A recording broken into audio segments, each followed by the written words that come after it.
is tricky. It's so easy to pile on, but can be so overwhelming to pay down. And the more debt you rack up, the more you may feel like you can't pay it off. What happens if you just don't pay back your debt?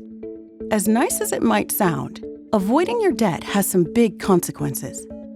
If you make late payments or don't meet the minimum payment requirement, your credit history and credit score will take a big hit.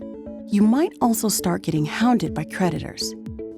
Even worse, you may not be able to borrow any money in the future, get good rates on credit cards and insurance, rent a house or apartment, get a job, or even a cell phone. Your car or other property might get repossessed. If you default on your debt, the government can dip into your tax refund and your wages to pay off your federal loans. As time goes by, your debt could end up going to a debt collection agency. You may also face legal action and get sued.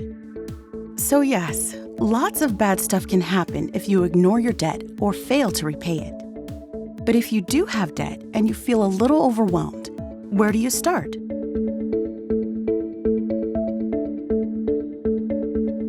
There are 3 steps to start tackling your debt. First, don't panic. There's a strategy that can help you.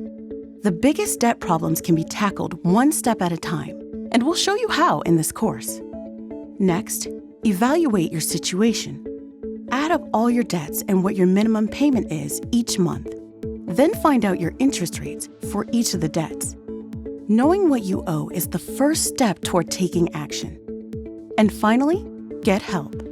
If you can't meet the minimum repayments for all of your debt, and you don't have the money to meet all of your basic living needs, you should seek help from a nonprofit credit counseling service. We'll talk about that in a bit. If you're overwhelmed by your debt payments, but you are maintaining your living expenses, you still have options. Try to contact your lender or creditor to discuss your situation. Some creditors might be willing to accept a lower minimum monthly payment or change your monthly due date. They would rather get paid less on a regular basis than not get paid at all.